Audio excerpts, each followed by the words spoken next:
하나님의 말씀 하나 읽고 제가 기도하고 시작하겠습니다. 성경에 예수님에 대해서 질문하는 장면이 나와요. 그런데 그 질문을 다 들으신 다음에 사람들은 예수님에게 묻고 싶은 게 많았어요. 그래서 막 여러 가지를 물어봤어요.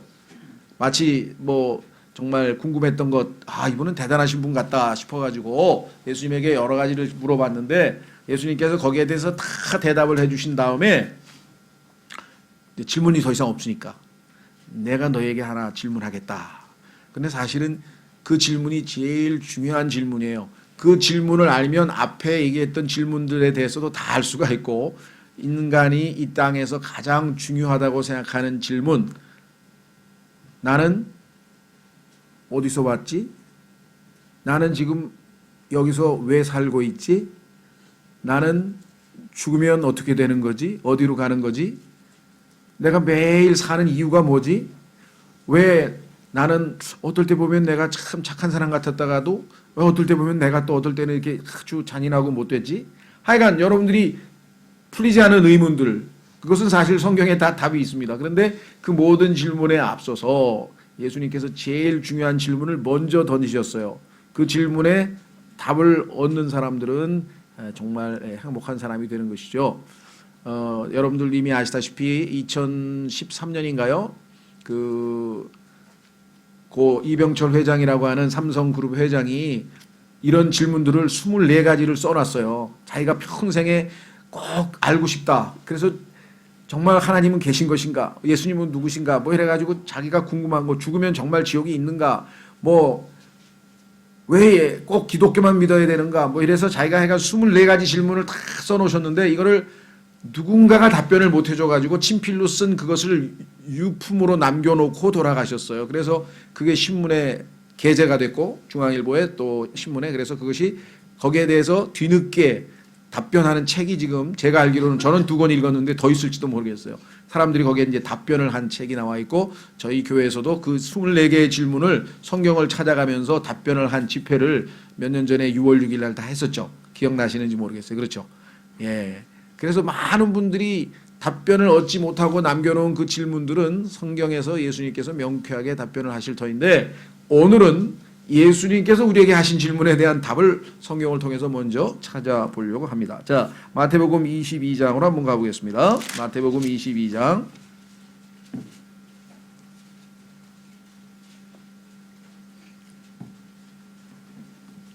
마태복음 22장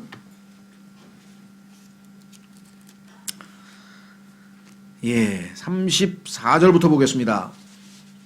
사실은 41절서부터인데요. 34절에 보면 이제 또 다른 사람이 질문해요. 그런데 성경에 보면 그 앞에도 여러 가지 질문들이 많았어요. 심지어는 뭐 부활에 대한 질문도 있었고, 결혼에 대한 질문도 있었고, 권위에 대한 질문도 있었고, 그 다음에 뭐 다양한 질문들을 다 했는데 맨 마지막 질문은 뭐냐? 이런 질문이었어요. 자, 마태복음 23장 34절, 22장 34절. 그러나 그분께서 사두개인들을 잠잠하게 하셨다는 것을 바리새인들이 듣고, 사두개인들의 질문을 듣고 답변을 해주셨다. 그래서 그들이 이제 답을 듣고 잠잠했다. 이번에는 이제 바리새인들이 듣고 함께 모였는데, 그때 그들 중에 한 율법사가 그분을 시험하려고 그분께 질문하여 이르되, 선생님이여, 율법에서 큰 명령은 무엇이니까? 하나님의 계명 중에서 큰 계명이 뭡니까? 예수님께서 그에게 이르시되, 너는 내 마음을 다하고 혼을 다하고 생각을 다하여 주 내 하나님을 사랑하라. 이것이 첫째가는 큰 명령이요, 둘째 명령은 그것과 같은 것으로서 너는 내 이웃을 내 자신과 같이 사랑하라 이니라.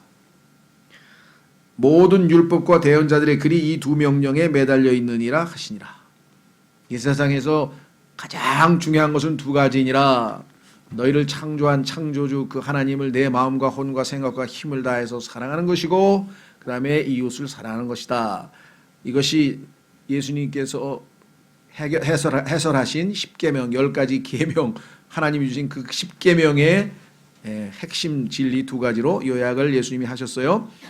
자, 그리고 사실은 이것도 굉장히 중요한 질문입니다. 그런데 더 중요한 질문을 예수님이 하시는데, 자, 41절서부터 바리새인들이 함께 모여 있을 때 예수님께서 그들에게 물어, 드디어 예수님께서 이제 질문을 하십니다. 인간들의 질문은 다 끝났고 이르시되 너희는 그리스도에 대하여 어떻게 생각하느냐? 그리스도. 자, 이것은 히브리어로 메시아라 그랬어요. 너희가 메시아가 온다고 그렇게 메시아 얘기를 많이 했는데 그 메시아, 그것을 헬라어로 번역을 하면 히브리어로는 메시아, 헬라어, 그리스어로는 그리스도라고 하는 그분이 도대체 누군지 거기에 대해서 어떻게 생각하느냐? 그가 누구의 자손이냐? 하심에 그들이 그분께 이르되 다윗의 자손이라. 유대인들은 그래도 구약 성경을 어느 정도 알고 있기 때문에 정보가 있었어요. 그래서 다윗의 자손입니다. 이렇게 성경에 나와 있는 정보를 인용해서 얘기를 했어요. 그랬더니 예수님께서 정확하게 맞췄다. 이렇게 할 줄 알았어요. 유대인들은. 그랬더니 예수님께서 뭐라고 말씀하시는 거 아니? 43절. 그분께서 그들에게 이르시되 그러면 다윗의 자손인데 그러면 어찌하여 다윗이 영안에서 그를 주라 부르며 이르되. 자기의 다윗과 예수님과의 그 기간 한 1500년 되는데 1500년 후에 태어난 후손인데 예수님이 다윗의 후손인데 아니 근데 다윗은 왜 예수님에게 이렇게 말씀했느냐? 그 자신의 후손을 보고 주님이라고 불렀어. 그를 주라 부르며 이르되 44절 주께서 내 주께 말씀하시기를 내가 내 원수들을 내 발받침으로 삼을 때까지 너는 내 오른편에 앉아 있으라 하셨도다 하느냐.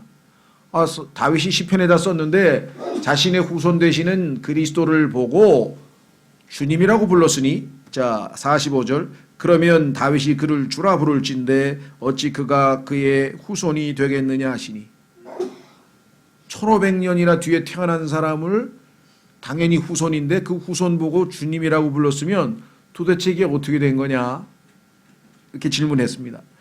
아무도 능히 한마디도 그분께 대답하지 못하고 그날 이후로는 능히 감히 아무도 그분께 더 질문하지 아니하더라.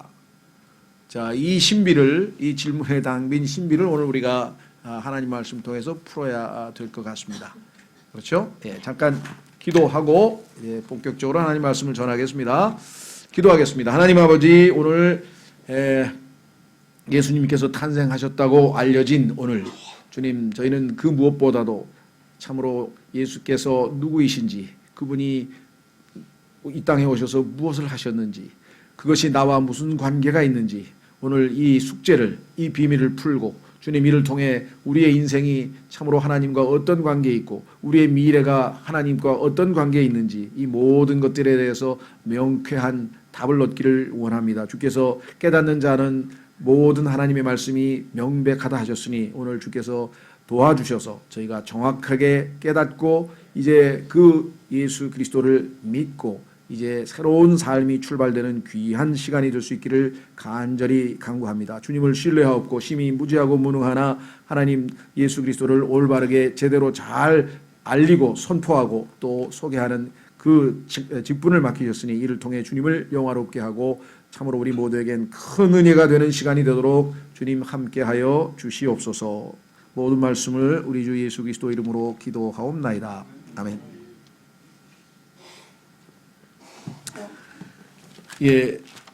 미국에서 선교사 하나가 일본에 갔는데 일본에 가서 크리스마스를 처음으로 맞이했어요. 그리고 느낀 소감을 하나 이렇게 써놨는데 보니까 이곳 사람들은 일본 사람들이겠죠. 이곳 사람들은 카드도 보내고 산타크로스도 기다린다. 그러나 그들은 성탄의 주인공인 예수님이 그들 곁에 오셨다는 사실에는 관심이 없다. 중요한 거는 카드 보내고 산타크로스에서 그 축제의 흥을 즐기는 것이지 도대체 예수님이 자신들에게 가까이 오셨다는 것도 관심이 없을 뿐만 아니라 그 예수님이 누구이신 것도 관심이 없다. 그래서 참 일본에서는 복음 전하기가 쉽지 않거나 사람들이 관심이 별로 없다 보니까. 근데 우리나라는 그래도 기독교가 상당히 많이 알려져 있어서 뭐 교회들마다 성당들마다 뭐 텔레비전에서 뭐 전야제 그 예배 드리고 또 미사 드리고 뭐 이런 것까지 다 막 밤에 뉴스에 막 생중계 될 때도 있고 막 그럴 정도로 지금 많이 알려져 있고 한국의 개신교도가 860만이고 카톨릭이 700만입니다. 그러면 거의 인구의 1,500만이 넘으면은 뭐 3분의 1 가까이 그렇죠. 거의 3분의 1 가까이가 아니면 뭐 적어도 4분의 1, 25%가 크리스찬이라고 하는데 그분들마저도 대다수가 정확하게 예수님이 누구냐 그러면은 예수님 아닌가요? 예수님이 예수님이지 뭐 그게 더 뭐가 무슨 설명이 필요합니까? 이렇게 얘기를 하는 거예요. 매우 안타깝죠. 예수님께서 심지어는 자신의 제자들에게도 물어봤어요. 제자들에게 물어보길 사람들이 날 누구라 그러더냐? 예수님이 자기의 측근 제자에게 질문합니다. 사람들이 날 누구라 그러더냐? 사람들이 그러는데 예수님 그 혹시 침례인 요한이 아니냐? 침례인 요한이 부활한 사람 아니냐? 아니면 혹시 예레미야? 혹시 대언자? 옛날의 선지자? 혹시 그런 분 아니실까? 라고들 합니다. 하고 들려오는 정보들을 수집해서 알려드렸어요. 근데 예수님 질문이면 좋다 이거야. 그 사람들은 모르니까. 그런데 너는 나랑 3년 반을 지금 같이 다녔잖아요. 나랑 굉장히 먹고 자고 지금 제자로서 따라다니고 있는데 너희는 나를 누구라 하더냐. 너희는 나를 누구라 하더냐. 그랬더니 전부 다 갑자기 침묵을 지키는 거야. 아니, 누군지도 모르고 쫓아다녔어? 아니면 너무나 당연한 질문을 왜 하실까라고 생각을 했는지 전부 다 입을 다물고 있었어요. 그런데 가장 용감한 제자 베드로라고 하는 사람이 12제자 중에서 갑자기 탁 나서니 주는 그리스도시요 살아계신 하나님의 아들이십니다. 그러니까 예수님께서 어떻게 말씀하셨는가 한번 생각해 보세요. 야, 역시 수제자답구나 이렇게 칭찬하시거나 이게 아니라 요나의 아들, 아버지 이름을 대면서 네가 요나의 아들인데 요나의 아들 시몬아, 내가 이렇게 말한 것이 혈과 육, 네가 머리가 좋고 배워서 전통에서 학교에서 배우고 뭐 아니면 그렇게 해서 이 대답이 나온 게 아니라 이것은 하늘에 계신 내 아버지께서 너에게 계시하여 주신 것이라. 그러니까 네가 알았지.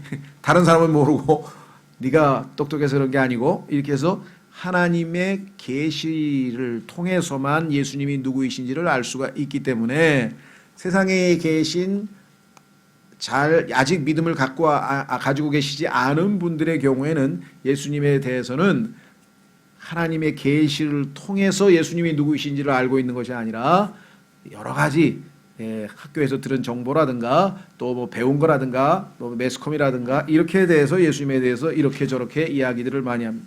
여러분 주변에 있는 사람들한테 물어보세요. 아니면 우리나라 다문화 가정도 많으니까 전 세계에 골고루 다 사람들이 많죠. 유럽 사람도 많고 아프리카 사람도 많고 아시아 사람도 많은데 가서 물어보세요. 예수님 누구냐? 그럼 뭐 별의별 대답이 다 나올 거예요. 자기가 뭐 크리스찬이면은 뭐 예수님 뭐 인류의 구세주 아닙니까? 뭐 이런 사람도 있을 것이고 더 신앙이 좋은 사람 My Lord and my God 나의 하나님 나의 주님이십니다 하고 고백하는 사람도 있을 거고 나의 구원자 My Savior이라고 하는 사람도 있을 것이고 그 예수님 기독교 창시자 아니야? 기독교 창시자 종교의 창시자 그렇게 생각하는 분도 계실 거고 또 음악을 좋아하시는 분 얼마 전에 저 뮤지컬 봤는데 슈퍼스타던데 지저스 크라이스트 슈퍼스타 슈퍼스타 아니에요? 뭐 이런 사람도 있을 것이고 또 학창자 시절에 사회주의에 조금 물든 사람은 예수님 그 남미에 가니까 해방신학이라는 게 있는데 그 해방신학에 따르면 예수님이 혁명가셨대. 혁명가. 그래서 어렵고 가난하고 과부들 이런 이 마이너리티 어렵고 힘든 사람들을 예수님께서 싹 도와주신 그러한 이스라엘의 혁명가 아니신가 해방가 아니신가 뭐 그래서 체게바라가 그의 후계자라 그러고 뭐 그런 사람들이 더러 있어요. 그분이신가 이렇게 얘기하는 사람도 있을 것이고 별의별 사람들이 다 있을 것이죠. 여러분 어떠셨어요? 저는 처음에 예수님이 누구신가 처음 딱 들은 게 뭔지 아세요?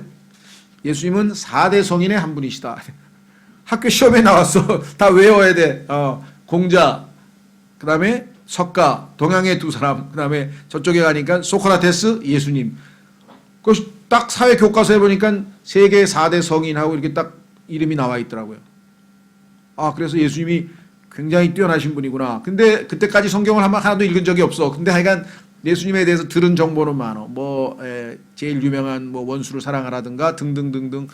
야, 하여간 좀 대단하신 분이신가 보다. 이렇게 생각을 한 적이 있었습니다. 나중에 성경에서 알아보니까 상당히 다르더라.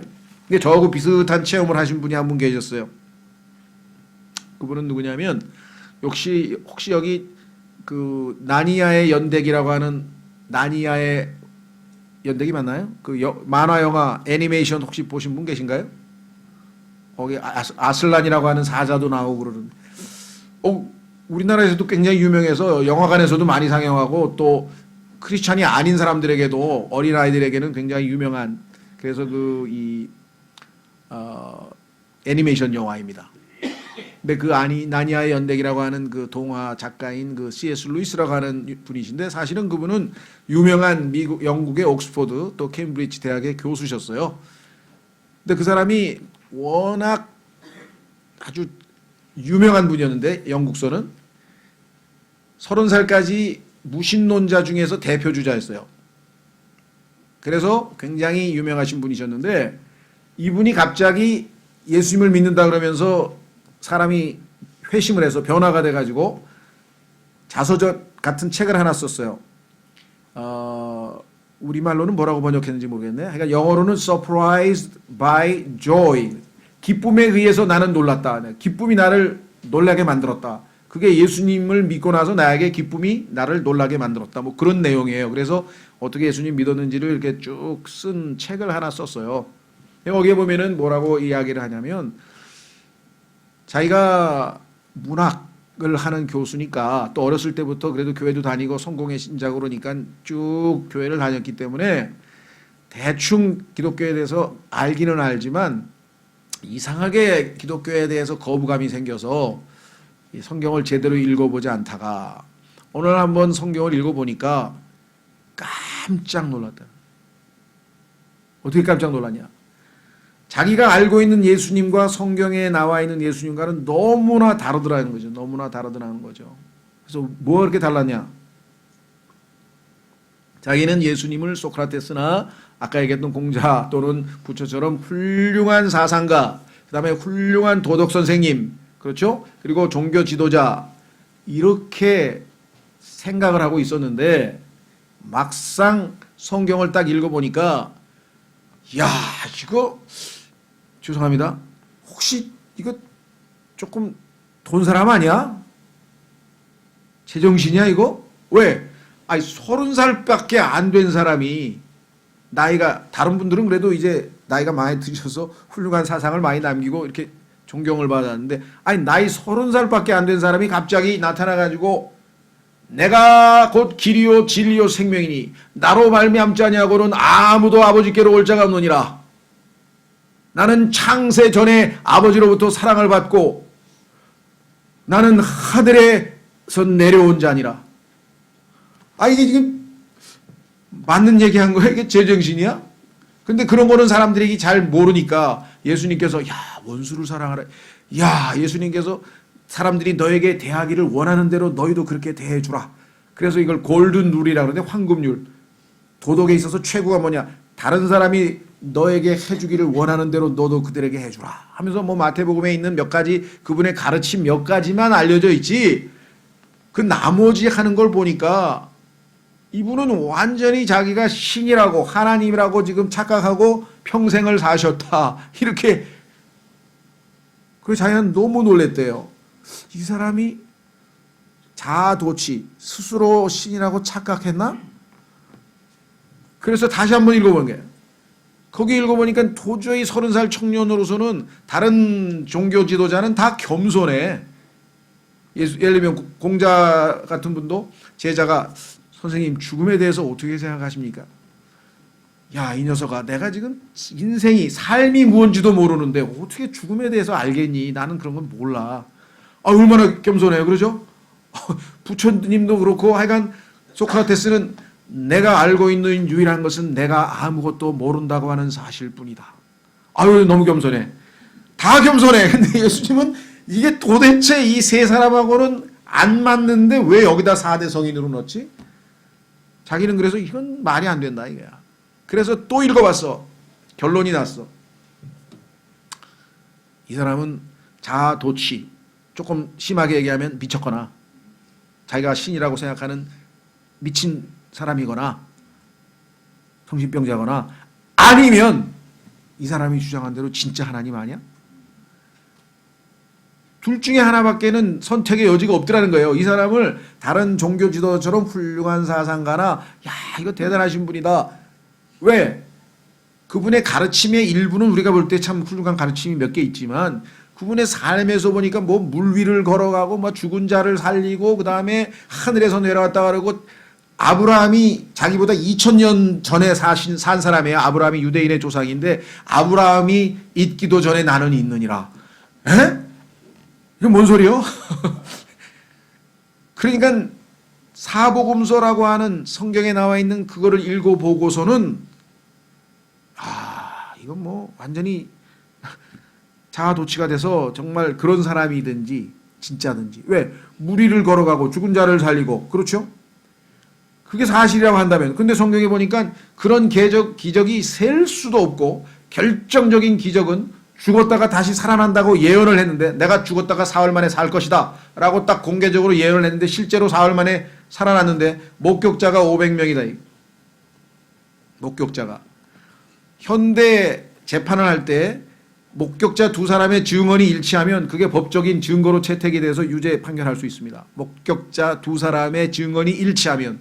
그런데 예수님은 목격자가 500명이야. 그러니까 이거는 역사적 사실이다. 그리고 그 역사적 사실이라고 하는 것이 연구되어 있는 책이 이만큼이나 있습니다. 이만큼. 그렇죠? 예. 이런 고민을 이 사람만 한 게 아니에요. 이 사람만 한 게 아니고 유명한 루 월러스라고 하는 미국의 한 남북 전쟁 시절에 유명한 장군이요. 미국에서는 아주 또 유명한 분이 정말 예수님이 이게 물리를 걸어가고 뭐 죽은 자 살리고 뭐 이거 맞는 거야? 아니 도대체 우리 지금 미국에 있는 세계 최고의 문명 국가의 시민들이 이거를 지금 믿고 있는 거 맞는 거야? 이 사람들 교회 다니고 밤낮 찬송 부르고 이거 믿는 거야 안 믿는 거야? 이게 미쳤나 이 사람들 이런 걸 다 믿고? 그래서 야 이건 내가 지성인으로서 내가 어떻게 해야 되지? 내가 어떻게 할까? 그 고민 생겨가지고 그렇다면 내가 이 사람들을 계몽시켜줘. 이거 가짜다. 이런 거 믿으면 큰일 나네. 이게 사기 종교니까 이거 큰일 난다. 그래서 결심을 했어요. 성경이 오류, 이 사람들이 철석같이 하나님의 말씀이라고 들고 있는 이 성경이 오류라고 하는 것만 내가 입증해주면 문제가 해결되겠구나. 그 성경에서 제일 오류라고 입증할 수 있는 게 뭘까요? 성경에 보니까 예언이 많어. 예언.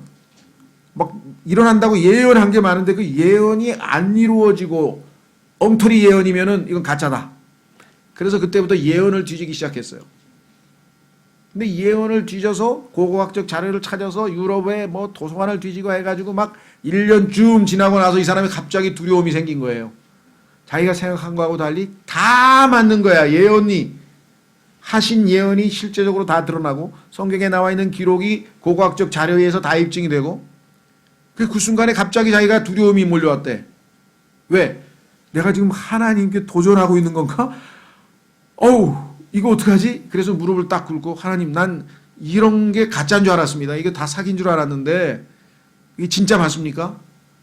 그러면 내가 할 일이 뭐예요? 예수님을 토마스처럼 My God, my Lord, 나의 하나님, 나의 주님으로 영접하는 수밖에 없겠네요.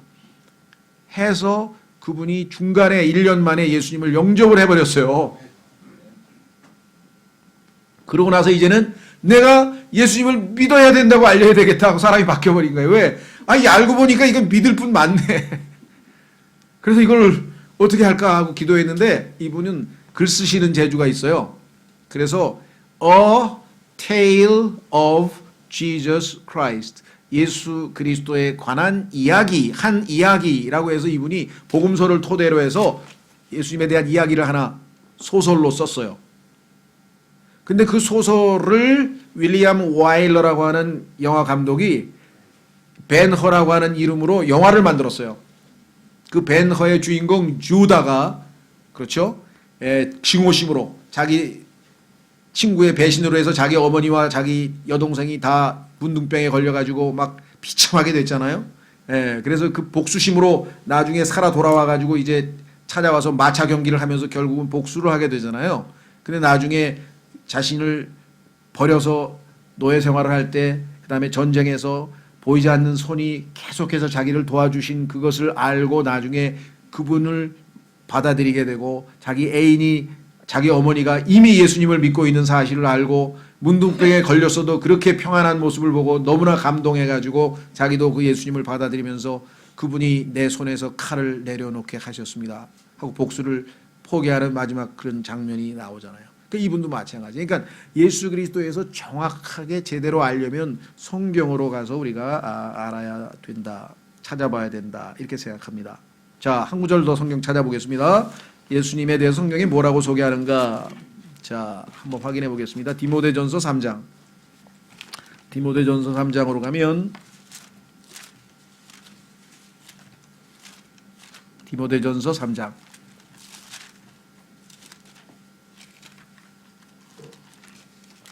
아까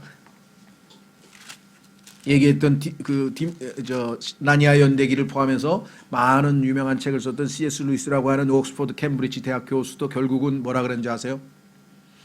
나는 두 가지를 놓고 선택할 수밖에 없었다. 이 사람이 자아 도취에 빠진 그러한 청년, 30대 젊은 청년인가? 아니면 진짜 그분은 나를 창조하신 하나님이신가? 그는 면밀히 검토한 끝에 나는 후자를 선택해서 그분이 나의 our maker, 나를 만드신 창조주시여 나의 주, 나의 하나님이심을 고백하게 되었고 그 후로 나는 그분을 믿는 기쁨이 나를 놀래게 만들고 그래서 이분이 너무나 유명하다 보니까 영국에서는 너무 이제 소문이 나가지고 BBC라고 하는 영국의 공영방송에서 이분에게 부탁을 했어요. 당신이 사람들에게 예수님을 믿어야 되는지를 한번 그 강의를 좀 해달라. 그래서 30분짜리 공영방송에서 30분짜리 강의를 쭉 해서 그 강의가 너무나 사람들에게 설득력 있게 알려져서 저희 교회에서도 그 강의가 책으로 나왔어요. 그래서 순전한 기독교라고 하는 책으로 나왔는데 Mere Christianity. 저희 교회 다녔던 그 두 형제는 그 책을 읽고 계기가 돼서 예수님을 믿게 된 사람들도 서양에는 굉장히 많아요. 우리나라에도 요즘에 그 책이 번역이 돼 나와서 읽는 분들도 계실 것 같은데 그래서 그 분이 하나님이 존재하실 수밖에 없고 왜 예수님이 하나님이신지 이것을 설명하는 그런 책자를 썼는데 그 책자 그것은 원래 BBC에서 방송으로 나간 방송 설교였어요. 예, 그래서 그렇게 유명해지신 분이 계신데 자 중요한 거는 자 3장 16절로 가보겠습니다. 디모데전서 3장 16절에 이렇게 써 있습니다. 우리가 알고 있는 것과는 달리 논쟁의 여지가 없이 하나님의 성품의 신비는 위도하도다. 위대한 신비가 하나 있다는 거예요. 위대한 신비. 이 세상에서 위대한 신비가 하나 있다고 성경에 썼는데 그 위대한 신비는 무엇인가 하니 이렇게 써 있습니다. 하나님께서 육체 안에 나타나시고 하나님께서 육체 안에 나타나시고 성령 안에서 의롭게 되시고 천사들에게 보이시고 이방인들에게 선포되시고 세상에서 믿기시고 영광 속으로 올려져서 영접을 받으셨느니라. 성경은 예수 그리스도의 인생을 이렇게 한마디로 한 문장으로 짧게 요약을 했는데 그 첫 번째가 뭐냐? 하나님께서 육체 안에 나타나셨다. 예수님께서 인간의 몸을 입고 이 땅에 오셨는데 그분이 알고 보니까 창조주 하나님이셨다. 자, 하나님께서 이 땅에 온 우주 만물을 창조하신 분이 이 땅에 인간의 몸을 입고 찾아왔을 때 사람들이 알아보지를 못했다. 세상은 자기를 만드신 그분을 알아보지 못했다라고 성경에 있어요. 여러분 어떻게 알아보겠어요? 한 인간이 우리처럼 똑같이 먹고 살고 자기 아버지는 목 쓰고 동생도 있고 그죠? 동생들도 있고 이 땅에 사는데 그분이 하나님의 아들인 온 우주 만물을 창조하신 하나님이 인간이 되신 분인지를 어떻게 알겠어요? 그러니까 하나님께서는 그걸 알려주셔야 돼 사람들한테. 원래 예수님이라고 하는 분이 자기가 온 우주 만물을 창조한 하나님인데 그 하나님이 인간으로 이 땅에 오신 분이 바로 자기라는 사실을 사람들에게 입증을 해줘야 되잖아요. 그렇지 않고서 어떻게 사람들이 알아볼 수가 있겠냐. 한 가지 방법이 있어요. 그것은 뭐냐면 하나님께서 계시하여 준 베드로는 다른 것 없이도 금방 알았어. 딱 보는 순간 자기가 뭐야. 하나님이 가르쳐 주셨죠. 그래서 주는 그리스도시여 살아계신 하나님의 아들 맞습니다. 그렇게 고백을 했더니 아버지가 가르쳐 주신 거다 이렇게 얘기를 했대. 그러면 그러한 계시가 없는 사람들은 어떻게 아냐고. 예수님이 육신을 입고 나타나신 하나님인지 어떻게 아시냐고. 그래서 그는 하나님으로 하실 수 있는 것들을 다 보여주셨어요. 자, 첫 번째는 뭐냐. 인간과 하나님의 차이는 성경에 보니까 하나님은 미래를 예언하실 수 있습니다. 전지전능하시기 때문에 과거, 현재, 미래가 없어 다 아셔요. 모든 걸 다 알고 계신다 그랬잖아요. 그렇죠? 성경에도 보니까 예수님께서는 사람 속에 무슨 생각을 하고 있는지 다 알고 계신다고 성경에 써 있잖아요. 그러니까 그래서 그분은 자신의 아들 즉 하나님께서 인간이 돼서 이 땅에 오실 때 어떤 모습으로 오실 것인지에 대해서 미리 4,000년 전부터 시작해서 그 다음에 400년 그러니까 약 3,600년간의 예언을 48개를 해놓으셨어요. 첫 번째 예언은 뭐냐? 여자의 씨. 여자의 씨라니? 이 땅에 있는 모든 태어난 인간은 다 남자로부터 생명을 받죠. 그 남자가 씨고 그래서 조선시대에서는 씨바지란 말도 나와 있잖아요. 씨바지란 말도. 왜? 자녀를 못 낳을 때. 그런데 어떻게 여자의 씨가 그 성경에 보니까 여자의 씨로 태어날 인간이 하나 있다고 창세기 3장에 예언된 것부터 시작해서 심지어는 그것을 보충하기 위해서 처녀가 아이를 낳으리니 라고 이사야서 7장에 예언이 되어 있고 그 이후에 예수님에 대해서 무려 48가지로 다 예언이 되어 있었는데 예수님께서 딱 나타나셔서 그 예언들이 이렇게 예언되어 있지 않았느냐 그것이 바로 나다. 이렇게 예언되어 있지 않느냐 그것이 바로 나다. 그 예언이 바로 나. 왜? 내가 대언자들을 시켜서 내 하나님이신 내가 그들에게 다 예언을 하라고 한 장본이기 때문에 그 예언이 다 성취된 것을 내가 너희에게 설명하지 않냐. 어제 우리 메시아에 대해서도 예수님께서 오늘 이 기름 부음 받은 자가 무슨 일을 할 건지 여기 읽었지. 여기에 나와 있는 기름 부음 받은 자가 바로 나야. 오늘 이 말씀이 너에게 이루어졌어. 바로 나야. 하고 예수님께서 소개하고 있었잖아요. 어제도. 그렇죠. 그러니까 얼마나 예수님께서는 정확하게 자신이 바로 우주 만물을 창조하신 하나님이라고 하는 사실을 사람들에게 입증했어요. 과학적으로 얘기하자면요. 48가지의 예언이 우연에 의해서 저절로 성취될 확률은 10에 157개의 동그라미를 친 것분의 1입니다. 컴퓨터로 계산하면 나와요. 48가지의 예언이 우연히 저절로 다 성취되어질 확률은 10에다 동그라미를 157개를 친 것분의 1이에요. 우주에 있는 전자수도 그보다 많지 않다고 나와 있어요. 그러니까 불가능이라 이거죠. 이거는. 그것은 전지전능하신 하나님의 계획에 의해서 된 것이지 저절로 된 것이 결코 아니다. 두 번째는 뭐냐? 사람들이 초자연적인 현상을 보면 야 이건 하나님이 개입해. 왜? 이가 상식적으로 이 세상에서 과학적으로 이루어질 수 없는 초자연적인 현상. 그 대표적인 게 뭘까요? 아까 예수님께서 물 위를 걸어가고 계시잖아요. 물 위를 우리는 물에 빠지게 되어 있는데 물 위를 걸어갔어요. 그렇죠? 예. 뭐 나사로가 죽은 지 지금 4월이 돼가지고 시체가 썩은 냄새가 나는데 예수님께서 그 동굴로 된 무덤 문을 열라 그러더니 나사로야 일어나라. 그랬더니 나사로가 몸을 수의를 감은 채로 일어나가지고 뒤뚱뒤뚱거리니까 풀어줘서 걸어다니게 해라. 그리고 먹을 거 줘라. 그리고 살아났어요. 그래서 사람들이 나사로의 집에 다 와가지고 확인하러 왔잖아요. 야 이거 진짜 이거 맞아? 이거 확인하느라고 난리법석이 났었죠. 그게 요한복음 11장에 나온다. 그렇죠. 그러니까 예수님께서는 수없이 많은 기적들을 통해서 보여줬어요. 그래서 요한복음에서는 그 수없이 많은 기적을 다 적을 수가 없으니까 그 중에서 7개만, 그 중에 하나가 나사로의 죽은 나사로 살리신 건데요. 7개의 기적을 성경에다가 딱 엄선해서 기록을 해놓고 목적은 뭐냐? 이분이 이 기적을 통해서 이분이 하나님의 아들이심을 믿고 믿는 자에게 하나님께서 영원한 생명을 주신다는 사실을 너희에게 알리기 위해서 나 요한이 요한복음을 기록했다. 라고 성경에다 써놨다 이 말이에요. 그 성경을 통해서 예수님을 정확하게 우리가 이해를 해야죠. 또 어떤 분이 또 다 좋은데 어떻게 하나님이 인간이 되십니까? 그게 말이나 되는 소리를 합니까? 하나님께서 뭐하러 인간이 되네? 이 미물인 인간. 그렇죠? 그래서 왜 하나님은 인간이 되실 수밖에 없었는가? 이거를 이해 못하는 분이 많아요. 오늘날도 보면은 무신론자는 많지 않습니다. 대부분 다 신인 계신데요. 왜? 야, 조물주가 계셔. 이렇게 아름다운 이게 우연히 창조될 리가 없어. 뭐, 계시긴 계실 거야. 그런데 그게 다 좋은데 왜 예수님이 그 조물주, 그 창조주? 그거는 난 못 믿겠다. 그렇죠. 그리고 그 창조주가 뭐가 아쉬워서 인간이 돼서 이 땅에 와가지고 말구유에서 태어나고 뭐, 이건 도저히 믿을 수가 없다. 이렇게 많은 분들이 그 고민을 하는데요.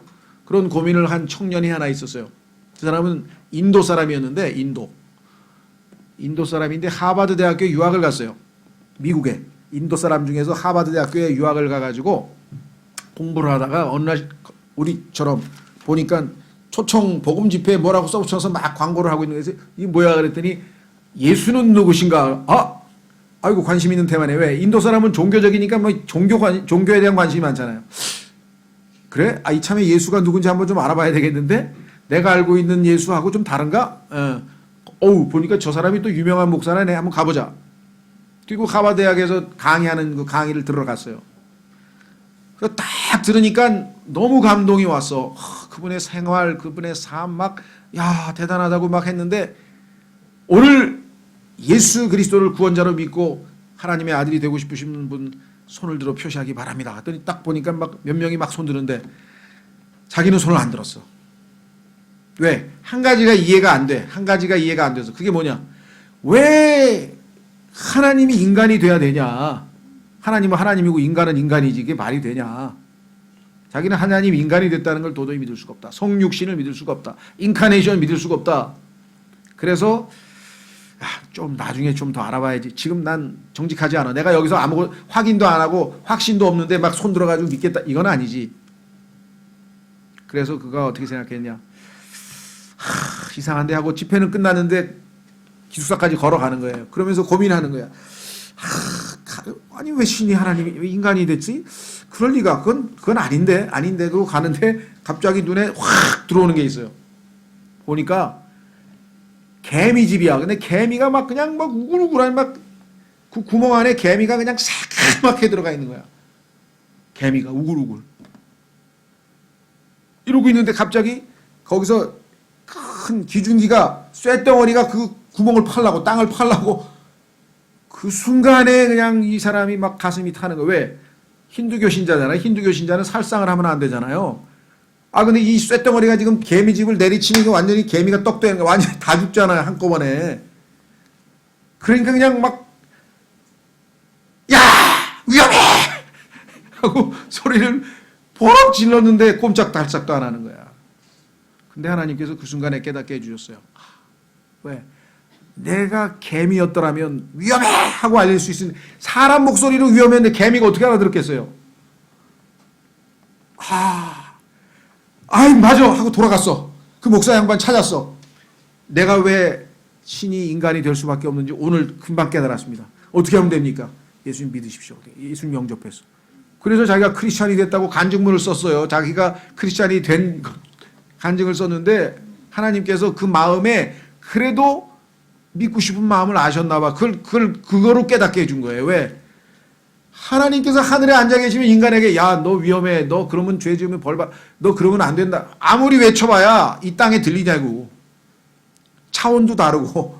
그러니까 하나님께서 인간이 돼서 이 땅에 오셔서 인간처럼 사시고 인간처럼 희로애락을 겪으시고 인간을 이해하시고 인간을 정말 사랑한다면 인간이 되시지 않고서야 어떻게 인간이 하나님의 사랑을 받아들일 수 있냐고. 사랑은 하시겠지 하늘에서. 받아들일 수 있는 방법은 나랑 의사소통이 돼야 될 거 아니에요. 인간이 되셔야 될 거 아니에요. 그렇죠. 그래서 이 인도 청년은 그렇게 해서 자신은 예수님을 믿었다 이렇게 얘기했습니다. 그런데요 성경에 보니까 더 중요한 이유가, 이 사람은 뭐 이렇게 믿었지만 성경에 보니까 예수님이 왜 하나님께서 인간이 되셔서 이 땅에 오실 수밖에 없었는가. 하나님께서 인간을 창조하시고 마치 부모님이 자식을 낳고 효자가 돼서 부모님 잘 섬기고 그죠, 착한 아이가 돼서 무럭무럭 잘 성장하고 훌륭한 사람이 돼서 볼 때마다 기특하다, 기쁘다, 그러면 오죽 좋겠어요. 그런데 그런 아이들이 별로 없어. 다 아이고 부모 속색이고 그냥 뭐 정말 그런 사람이 어디 한둘이에요. 하나님께서 이 땅의 인간들을 보니까 하나님 기준에 보니까 의인은 없나니 단 한 사람도 없도다. 하나님 보시기에 그래 너 옳다, 너는 훌륭하다, 너는 옳은 일을 하는구나, 너는 의인이야 라고 인정할 인간이 단 한 명도 없다라고 성경에서 써놨어요. 그런데 하나님은 전적으로 의로우신 분이고 전적으로 거룩하신 분이기 때문에 하나님 앞에 인간은 죄를 범하고 하나님의 뜻을 어기고 양심을 어기고, 유대인들은 율법의 613가지를 책에다 써서 줬기 때문에 그것을 다 지키지 못했고, 인간은 마음에 기록된 율법, 이방인들, 유대인 이외의 모든 다른 나라 사람들, 일본 사람, 한국 사람, 대만 사람, 모든 사람들은 마음의 양심을 주셔서 마음에다가 율법을 기록해 놓으셨는데, 살인하지 말라, 간음하지 말라, 도둑질하지 말라, 안 가르쳐도 다 알아요. 왜? 하나님이 마음에다가 양심에다가 다 써놓았다 그래야 돼. 안 가르쳐줘도 다 알아, 인간은. 그런데 벌써 어겼죠? 아니, 나는 살인 안 했는데요. 저도 살인 안 한 줄 알았어요, 성경 읽기 전에는. 근데 성경에 보니까 마음의 형제를 미워하는 자는 살인자라. 미워하면요, 찬스만 오면 죽여요. 찬스가 안 와서 그렇지. 어떤 사람을 점점 미워하면 그렇죠. 그 하나님은 미움이 곧 살인이라고 성경에 기록을 했어요. 그래서 결국은 어떻게 됐습니까? 하나님께서는 이 죄인들을 너무나 사랑하시지만 죄가 있는 그대로 사랑하실 수는 없어요. 왜? 하나님은 거룩하시고 의로우시기 때문에 죄인들과 접촉을 하실 수가 없어. 그래서 성경에 보니까 하나님과 인간 사이에 죄가 딱 가로놓여서 멀어지게 되었다. 여러분들 이거 상식적으로 이해가 되시죠? 죄 지으면 애들이 어떡합니까? 아버지 주머니에서 돈 좀 훔쳤다, 아니면 아버지한테 거짓말했다, 또 사고 쳤다, 그러면 어떻게 해요? 좀 어째 이상해. 슬슬 피해. 그렇죠. 아버지 오셨다, 도망가고 막 방으로 도망가고 피해요. 왜? 자기가 아버지와의 관계가 불편하니까. 그래서 인간도 하나님을 피해서 도망을 갔다. 이게 도망자. 하나님을 피해서 점점 해가지고 나중에 갔더니 유명한 철학자 그러는데 하나님이 없대. 니체가 그러는데 신은 죽었대. 이런 거 배워가지고 와서 하나님이 없다고 막 쓸데없는 소리를 하고 있어요. 근데 하나님이 없다 그러면 없어지는 겁니까? 성경에 하나님께서 2번이나 써놨어요. 어리석은 자는 마음에 이르기를 하나님이 없다 하더라. 왜? 하나님이 있다고 성경에 양심에다 써놨는데 그거를 큰 교육을 받으면서 막 뭉개고 막 밑으로 막 짓누르고 해가지고 저 밑바닥에다 쳐박아 놓고, 막상 하나님이 없다는 사람도요, 비행기 타고 가다가 비행기에서 엔진 고장으로 지금 이제 곧 비상탈출해야 됩니다. 그럼 뭐예요? 오 마이 갓 플리즈 막 이러고, 못 봤어요? 하나님 찾아요. 왜? 하나님이 안에 계신 걸 다 알기 때문에 그래요. 인간은 위기 상황 되면 다 찾습니다. 갑자기 암 선고 받은 사람 뭐라 그러세요? 오, 하나님 나에게 너무하십니다. 왜 갑자기 하나님 찾아야 때까지 평생 동안 하나님 없다고 그러고서 살던 사람이? 성경에 보니까 하나님을 알도록 인간의 마음에 아는 것을 두셨다고 성경에 써 있어요. 그래서 지금 자꾸 짓누르고 교육받고 이래서 없다고 하지, 사람의 마음 깊은 곳에서는 하나님이 있다는 것을 다 알고 있다고 성경에 썼습니다. 멀어졌어요, 죄 때문에. 그래서 하나님께서 내가 이들을 다시 내 아들로 받아들이기 위해서는 죄 문제를 해결해야 되겠다. 그런데 죄를 해결하려면 죄값을 치러야 돼요. 하나님은 의로우시기 때문에 거저 그냥 덮어주고 무마하고 덮어주고 봐주실 수가 없어요. 죄값은 반드시 치러야 돼요. 반드시 치러야 돼요.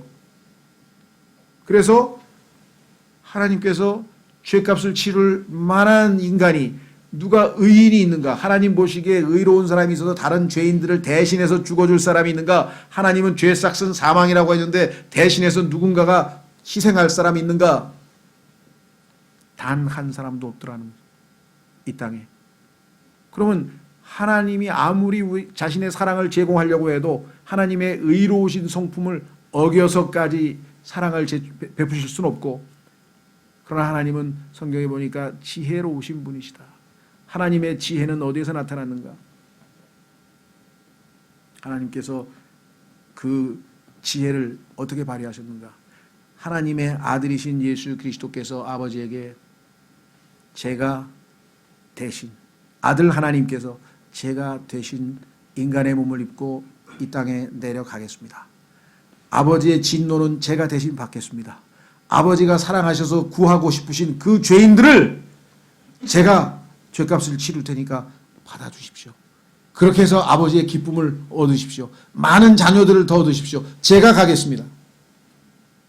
그래서 그 아들의 순종을 하나님께서 너무나 기뻐하셔서 하늘에서 아들이 십자가를 지기 위해서 이 땅에 오셔서 이제 십자가를 지기 위해서 공생애에서 침례를 받고 이제 십자가로 걸어가기 위해서 한 걸음 한 걸음 거는 그 출발점에 하늘에서 하나님께서 보라, 예수님을 가리키면서 보라, 이는 내 사랑하는 아들이라.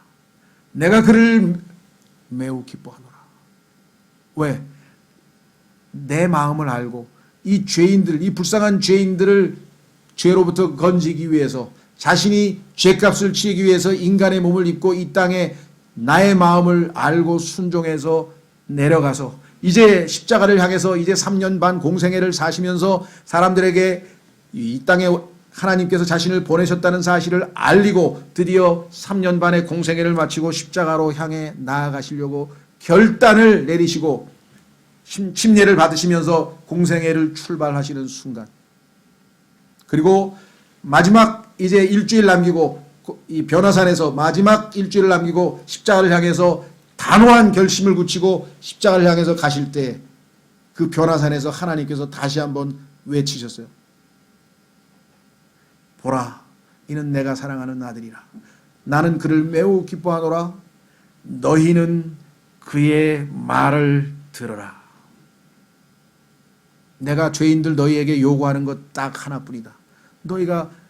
내가 너희를 얼마나 사랑했는데, 너희는 죄인이기 때문에 방법이 없는데 내 아들이 나의 너희 죄값을 대신 치르기 위해서 십자가로 간다. 그 아들이 너희가 존귀히 여겨라.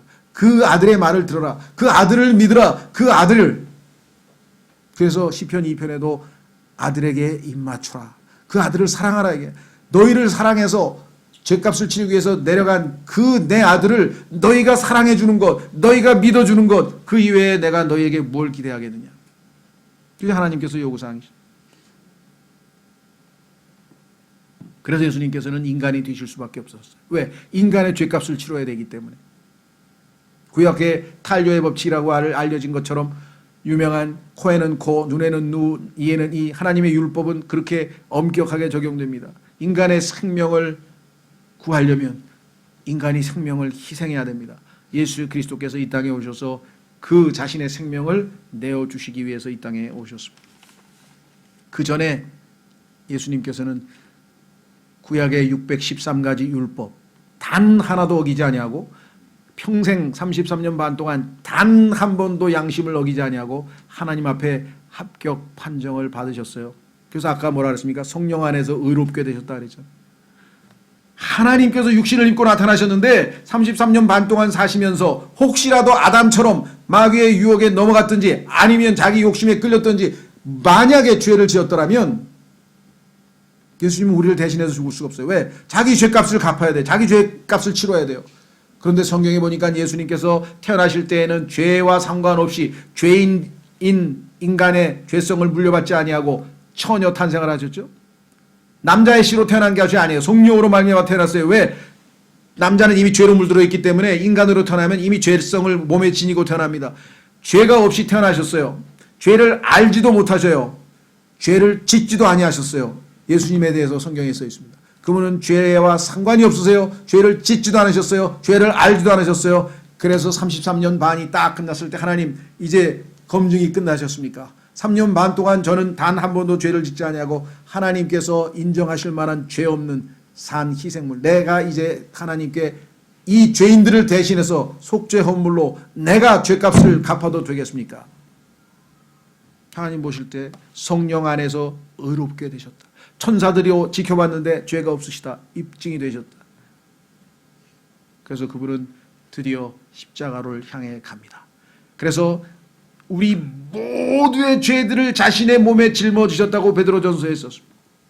인간의 모든 인류의 죄들을, 그래서 이 땅에 있는 모든 인류의 죄들을 예수님 위에다가 올려놓고 보니까 성경에서 고린도후서에 예수님 자신이 죄라 그랬어요. 예수님 자체가 죄야. 왜? 죄가 다른 데는 없어. 전부 다 예수님 위에다가 올려놨기 때문에 고린도후서에서 그가 죄인도 아니고 죄가 되셨다.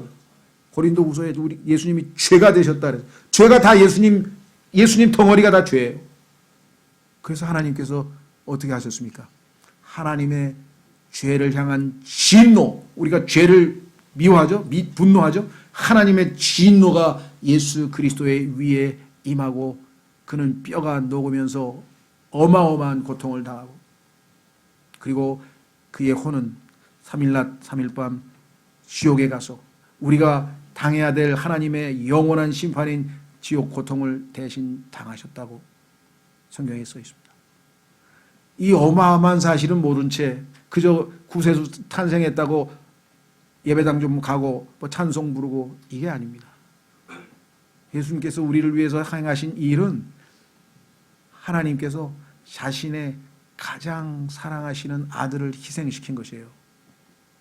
창세전에 창세기 1장 1절에 창세전에 아버지께서 나를 사랑하셨다고 예수님께서 고백하셨어요. 요한복음 17장에 창세전에 아버지와 이 죄인들을 구원하기 위해서 계획을 짜셨다고 성경에 기록되어 있어요. 여러분과 제가 창세전에 이미 하나님의 계획 속에 들어있었어요. 그만큼 사랑하셨어요.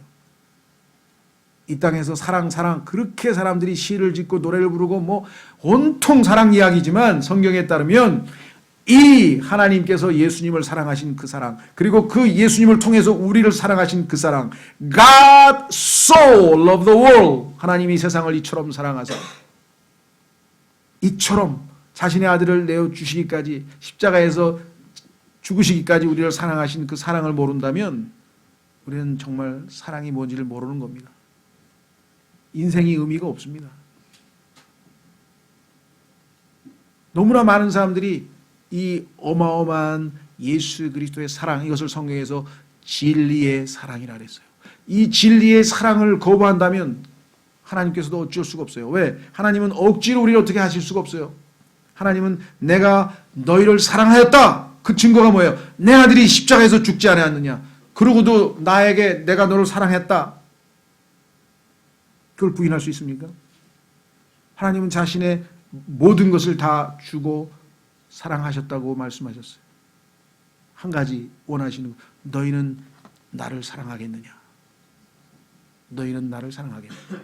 그 사랑의 첫 번째가 뭐예요? 아들을 믿는 것이다. 내 아들이 나를 사랑하여 내 말에 순종해서 너희를 대신해서 희생한 것. 내 아들의 가치를 인정해달라. 자, 여기까지 지금 얘기를 했는데 성경에 보니까 이렇게 요한일서에 기록되어 있네요. 사람들이 근데 그걸 어떻게 믿어? 그래서 하나님께서 뭐라고 하셨냐면 야 너희들은 인간들은 보니까 사람들이 하는 증거도 잘 믿더라.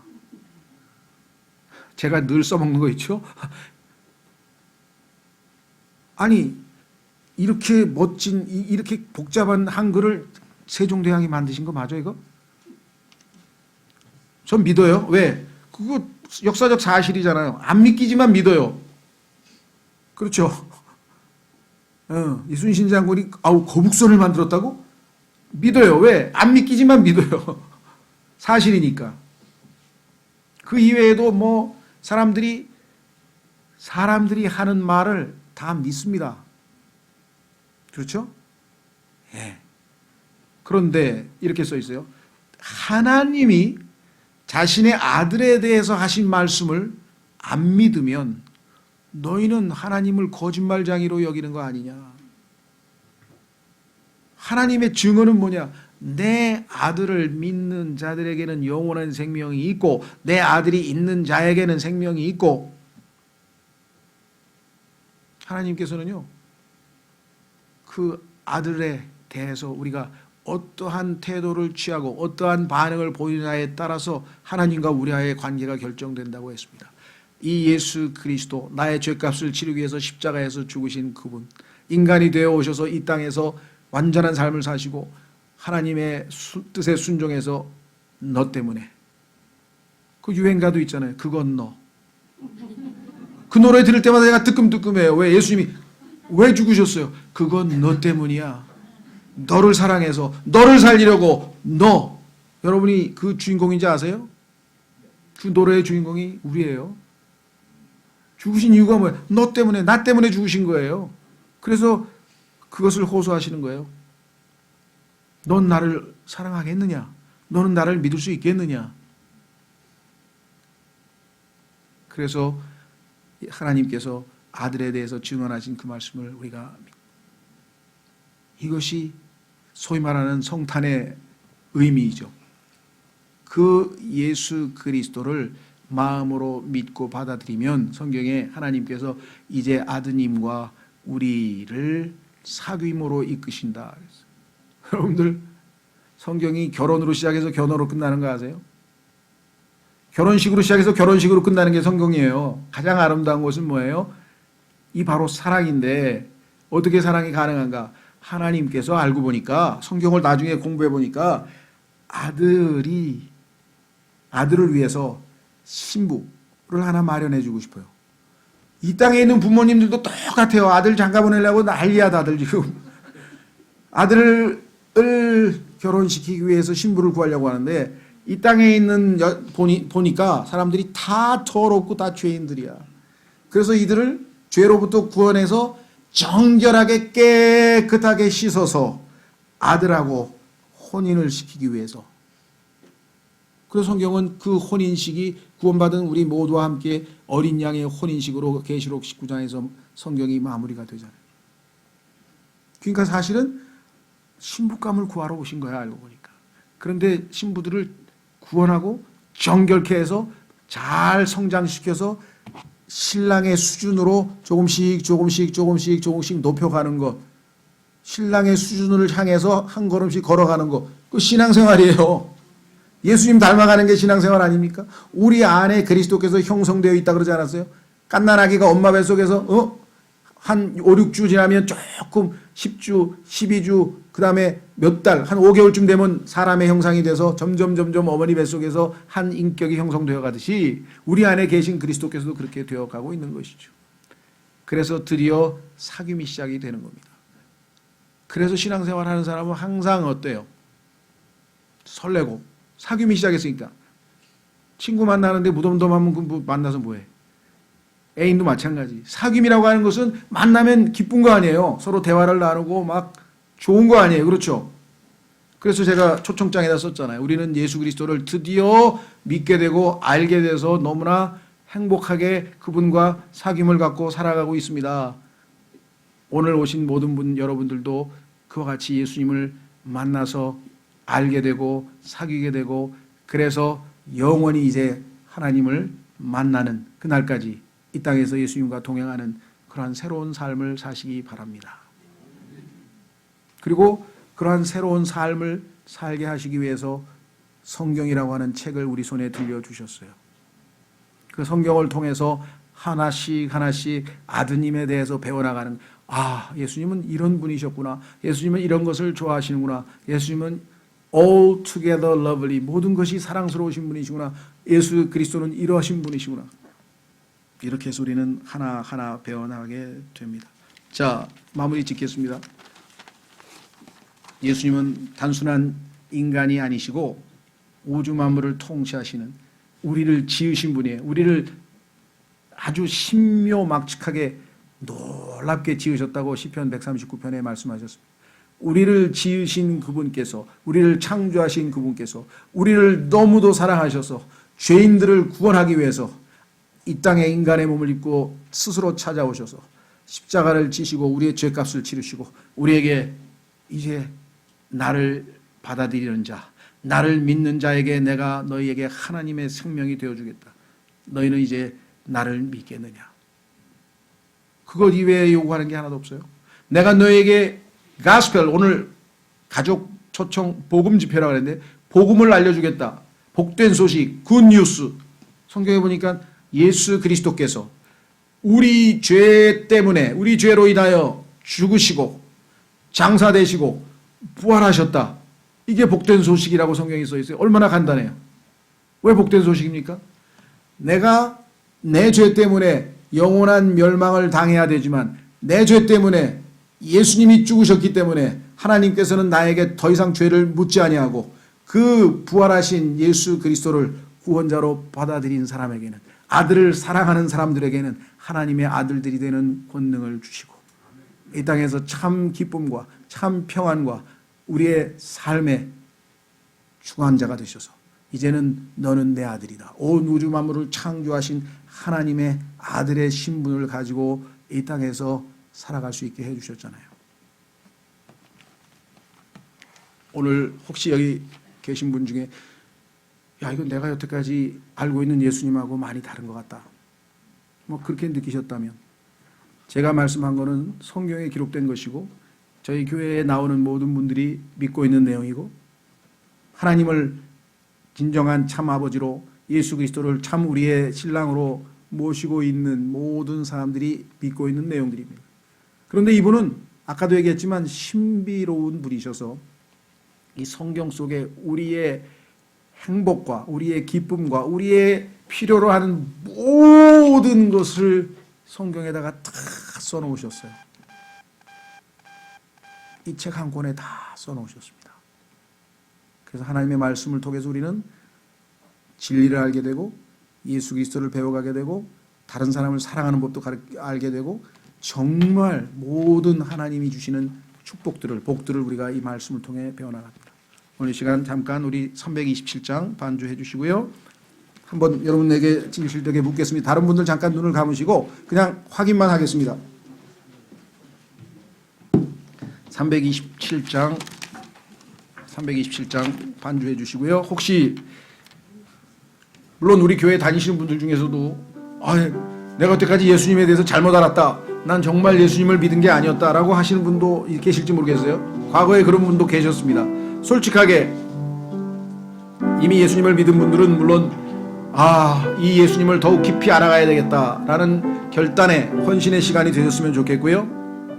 혹시 오늘 여기 계신 분 중에서 눈을 감으시고 나는 오늘 이 예수님을 정말 내 구원자로, 내 마음의 구주로, 내 주님으로 모시고 싶다. 혹시 주님, 저의 죄값을 치르기 위해서 십자가에서 저를 대신해서 죽으셨다니 감사합니다. 이제 부활하신 예수님, 하나님의 아들, 나의 주, 나의 구원자로 제가 받아들이겠습니다. 오늘 주님을 믿고 저의 삶을 온전히 하나님 손에 의탁하겠습니다. 혹시라도 그와 같이 마음을 정하시고 믿기를 원하시는 분이 계시면 한번 그냥 손으로 한번 손을 들어서 표시해 주시면 고맙겠습니다.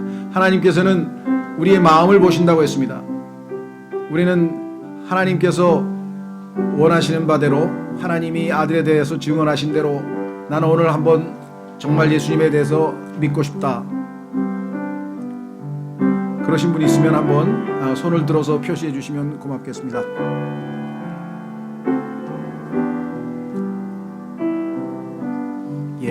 혹시 아직 정확하게 또 아직은 내가 그럴 마음이 아니다 그러신 분 가운데서도 정말 꼭 당부드립니다.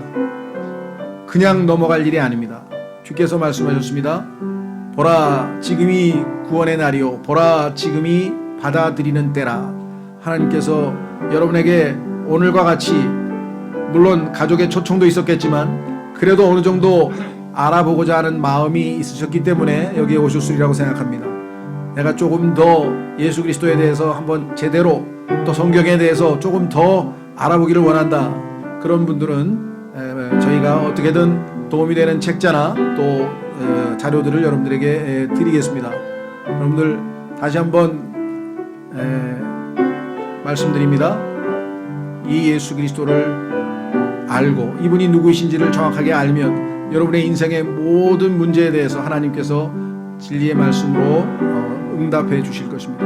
우리 윤재근 형제님 뒤에 나중에 그 복음과 구원 책 오늘 새로 오신 분들에게 하나씩 드리셔서 좀